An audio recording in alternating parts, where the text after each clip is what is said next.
Xaçmaz rayon ərazisində bədbəxt hadisə baş verib. Hadisə rayonun Alekseyevka kəndində qeydə alınıb. Araba ilə şəxsi təsərrüfatından ot gətirən 59 yaşlı kənd sakini Abdullayev Eyvaz Balami oğlunun başına ağac budağı düşüb. Nəticədə o hadisə yerində dünyasını dəyişib. Mərhumun cəsədi kənd sakinlərinin köməkliyi ilə ağacın altından çıxarılıb.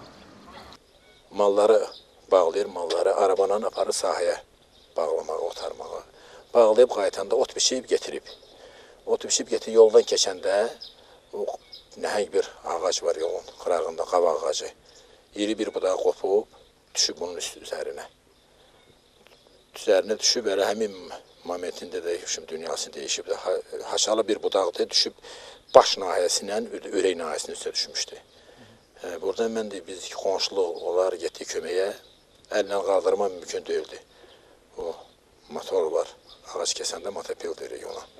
Ondan kəsdim, çıxartdıq ağacın altında, yoxladım polisin, mən yoxlayanda keçinmişdi, polisi vurmurdu.